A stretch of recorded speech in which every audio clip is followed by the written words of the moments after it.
शांति। आज 14 फरवरी 2026 के विशेष शिव जयंती निमित्त बाबा के महावाक्य हैं। मीठे बच्चे, तुम सर्वोत्तम सौभाग्यशाली ब्राह्मण कुलभूषण हो। तुम्हें स्वयं भगवान बधाइयाँ देते हैं। प्रश्न है, बाप बच्चों को संगम पर ही सृष्टि का समाचार सुनाते हैं, सतयुग में नहीं। क्यों? उत्तर है, क्योंकि सतयुग तो है ही आदि का समय।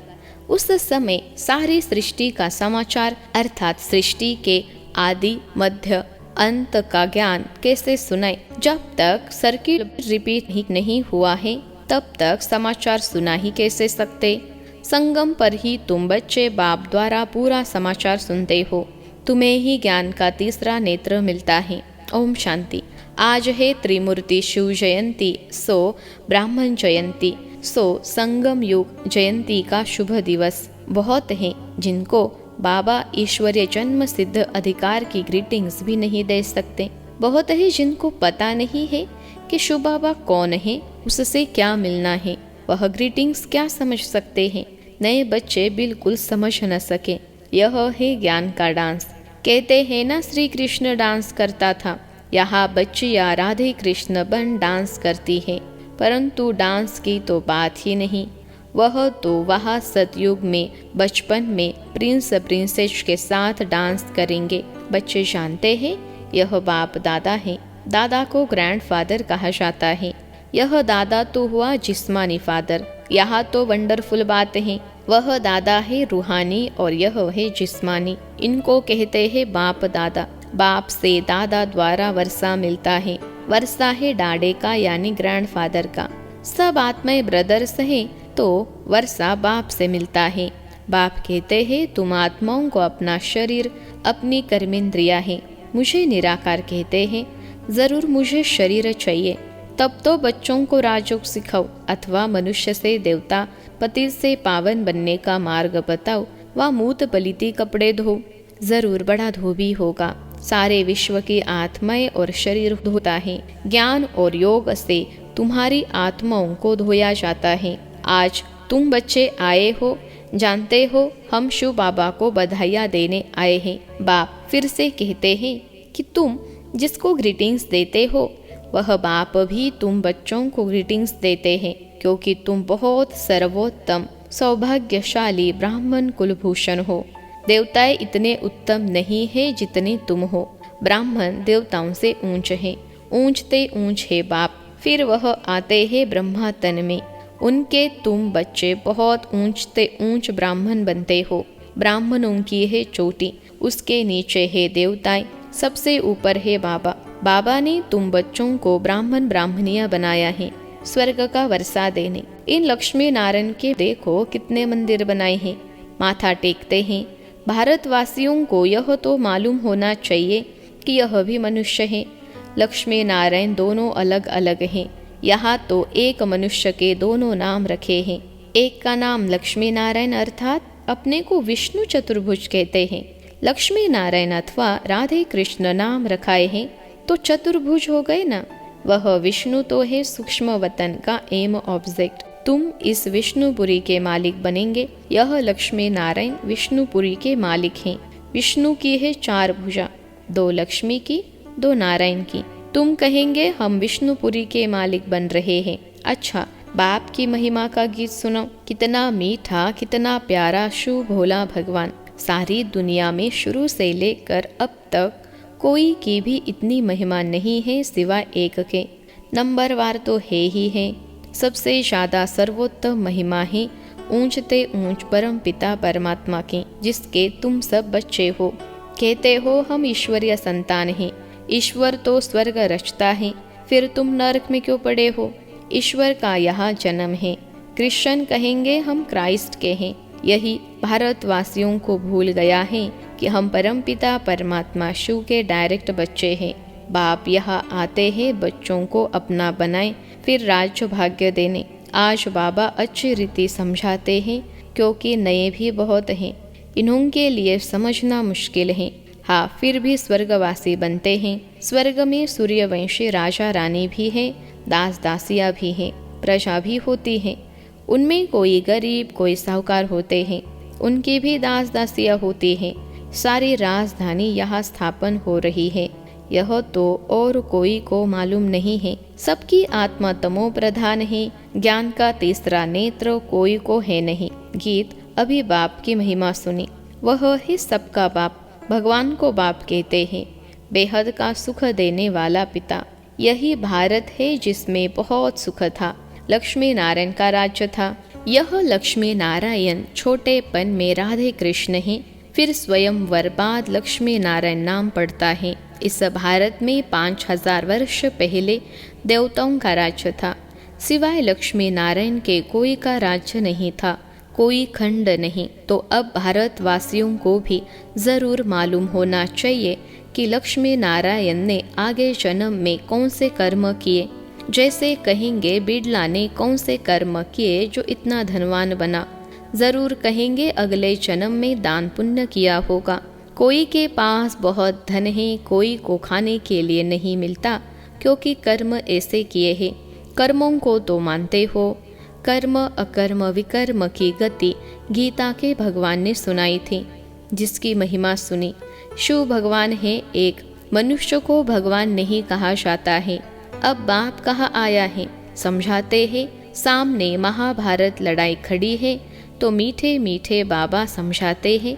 इनको दुख में सब याद करते हैं, दुख में सिमरन सब करें। शिव बाबा को दुख में सब याद करते हैं, सुख में कोई नहीं करता।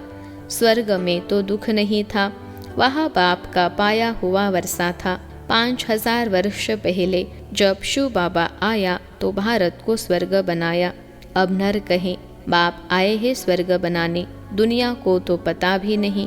कहते हैं हम सब अंधे हैं, अंधों की लाठी आप प्रभु आओ, आकर आंखें प्रदान करो। तुम बच्चों को ज्ञान का तीसरा नेत्र मिला है। जहाँ हम आत्माएं रहती है वह है शांति धाम, बाप भी वहाँ रहते हैं। तुम आत्माएं और हम रहते हैं। इनकी आत्मा को कहते हैं मैं तुम सब आत्माओं का बाप वहाँ रहता हूँ। तुम पुनर्जन्म का पाठ बजाते हो, मैं नहीं बजाता हूँ। तुम विश्व के मालिक बनते हो, मैं नहीं बनता हूँ। तुमको 84 जन्म लेने पड़ते हैं। तुमको समझाया था कि हे बच्चे, तुम अपने जन्मों को नहीं जानते हो।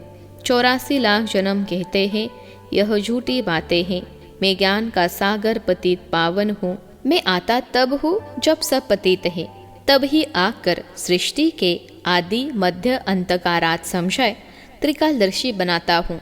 बहुत पूछते हैं पहले पहले मनुष्य कैसे रचे, भगवान ने सृष्टि कैसे रची। एक शास्त्र में भी दिखाते हैं, प्रलय हुई, फिर सागर में पीपल के पत्ते पर बच्चा श्री कृष्ण आया। बाप कहते हैं ऐसी कोई बात नहीं, यह बेहद का ड्रामा है। दिन है सतयुग त्रेता, रात है द्वापर कलयुग। बच्चे बाप को बधाइयाँ देते हैं। बाप कहते हैं तत्त्वम, तुम भी 100% दुर्भाग्यशाली से 100% सौभाग्यशाली बनते हो। तुम भारतवासी वह थे, परंतु तुमको पता नहीं है। बाप आकर बताते हैं तुम अपने जन्मों को नहीं जानते हो, मैं आकर बताता हूँ। तुमने 84 जन्म लिए हैं। बाप तुमको संगम पर सारे सृष्टि का समाचार सुनाते हैं। सतयुग में थोड़े ही सुनाएंगे।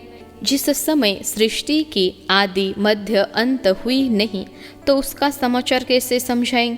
मैं आता हूँ अंत में, कल्प के संगम युगे। शास्त्रों में लिखा है युगे युगे। श्री कृष्ण भगवान उवाच, गीता में लिख दिया है सब धर्म वाले श्री कृष्ण को भगवान थोड़े ही मानेंगे। भगवान तो निराकार है ना, वह है सब आत्माओं का बाप। बाप से वर्षा मिलता है।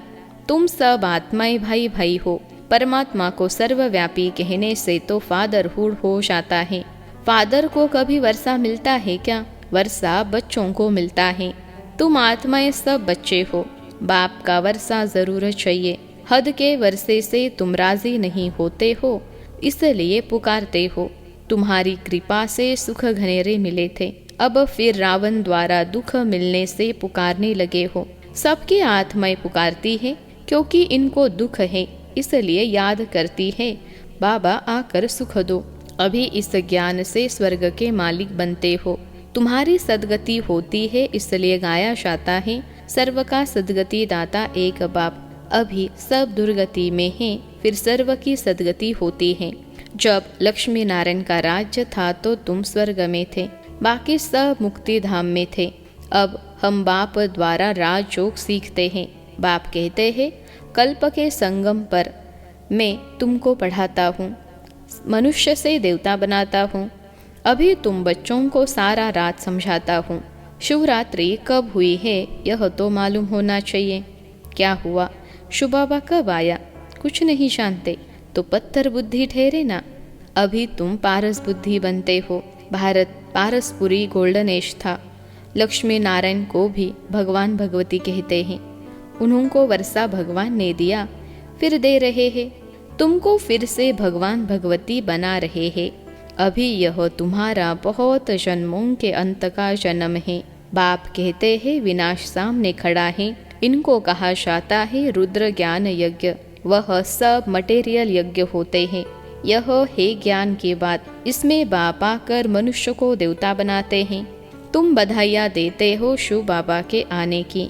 बाबा फिर कहते हैं, मैं अकेला थोड़े ही आता हूँ, मुझे भी शरीर चाहिए। ब्रह्मा तन में आना पड़े, पहले पहले सूक्ष्म वतन रचना पड़े, इसलिए इनमें प्रवेश किया है। यह तो पतित था, 84 जन्म ले पतित बना है। सब पुकारते थे। अब बाप कहते हैं, मैं फिर से तुम बच्चों को वर्षा देने आया हूँ। बाप ही भारत को स्वर्ग का वर्षा देते हैं। स्वर्ग का रचयिता बाप है, जरूर स्वर्ग की सौगात ही देंगे। अभी तुम स्वर्ग के मालिक बन रहे हो। यह पाठशाला है भविष्य में मनुष्य से 21 जन्मों के लिए देवता बनने की। तुम स्वर्ग के मालिक बन रहे हो। 21 पीढ़ी तुम सुख पाते हो। वहाँ अकाले मृत्यु होती नहीं। जब शरीर की आयु पूरी होती है तब साक्षात्कार हो जाता है। एक शरीर छोड़ दूसरा लेते हैं। सर्प का भी मिसाल है ना। तुम बच्चे अभी बाप को बधाइयाँ देते हो, बाप फिर तुमको बधाइयाँ देते हैं। तुम अभी दुर्भाग्यशाली से सौभाग्यशाली बन रहे हो। पतित मनुष्य से पावन देवता बनते हो। चक्र तो फिरता है। यह तो तुम बच्चों को समझाना है, फिर यह प्रायलोप हो जाता है। सतयुग में ज्ञान की दरकार नहीं रहती। अभी तुम दुर्गति में हो, तब इस ज्ञान से सद्गति मिलते हैं। बाप ही आकर स्वर्ग की स्थापना करते हैं। सर्व का सद्गुरु एक ही है। बाकी भक्ति मार्ग के कर्म कांड से कोई की सद्गति नहीं होती। सबको सीढ़ी नीचे उतरना ही है। भारत सतो प्रधान था, फिर 84 जन्म लेने पड़े, फिर अब तुमको चढ़ना है। मुक्ति धाम अपने घर जाना है। अब नाटक पूरा होता है। यह पुरानी दुनिया खत्म हो जाएगी। भारत को अविनाशी खंड कहा जाता है। बाप का जन्म स्थान कब खत्म नहीं होता। तुम शांति धाम में जाकर फिर आएंगे, आकर राज्य करेंगे। पावन और पतित भारत में ही होते हैं। 84 जन्म लेते लेते पतित बने हो, योगी से भोगी बने हो। यह है रो नर्क। महान दुख का समय है। अभी तो बहुत दुख आने का है। खूने नाहिक खेल हैं। बैठे बैठे बॉम्ब्स गिरेंगे। तुमने क्या गुनाह किया? नाहिक सबका विनाश हो जाएगा। विनाश का साक्षात्कार तो बच्चों ने किया है। अब तुम सृष्टि चक्र का ज्ञान जान गए हो। तुम्हारे पास ज्ञान की तलवार ज्ञान खड्ग है। तुम हो ब्रह्मा की मुख वंशावली ब्राह्मण।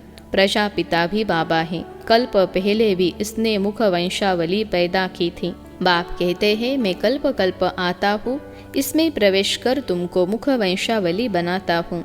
ब्रह्मा के द्वारा स्वर्ग की स्थापना कराता हूँ। स्वर्ग में तो भविष्य में ही जाएंगे। छी दुनिया तो खत्म होनी चाहिए। बेहद का बाप आते ही है नई दुनिया रचने। बाप कहते हैं, मैं तुम बच्चों के लिए हथेली पर बहिश्त ले आया हूँ। तुमको कोई भी तकलीफ नहीं देता हूँ। तुम सब द्रौपदिया हो। अच्छा, मीठे मीठे सिखलते बच्चों प्रति माता पिता बाप दादा का याद प्यार और गुड मॉर्निंग। रूहानी बाप की रूहानी बच्चों को नमस्ते।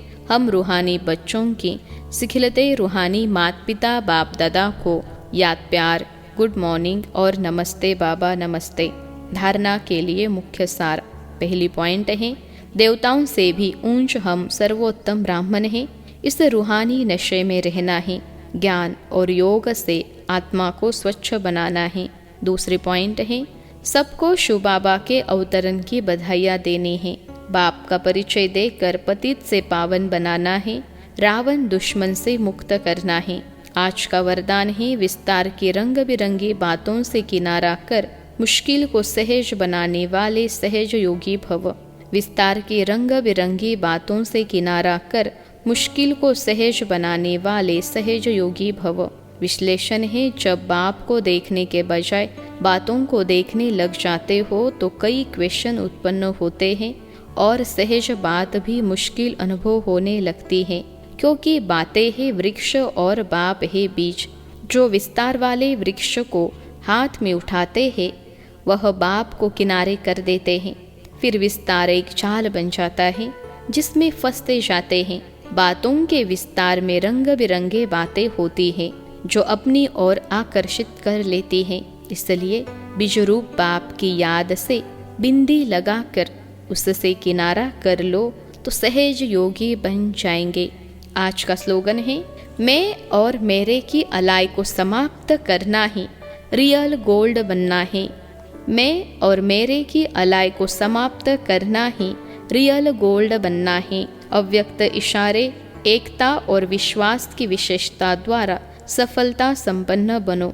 अभी सभी मिलकर एक मत हो, सेवा के कोई भी कार्य को धूमधाम से आगे बढ़ाओ। हर ब्राह्मण आत्मा के सहयोग से, शुभ कामनाओं, शुभ भावनाओं से सेवाओं की धूम मचाओ। अगर कोई मुख से बोल नहीं सकते तो मनसा वायुमंडल से सुख की वृत्ति, सुखमय स्थिति से सुखमय संसार बनाएं। कहाँ जा नहीं सकते हो, तबीयत ठीक नहीं है तो घर बैठे यह सेवा करो।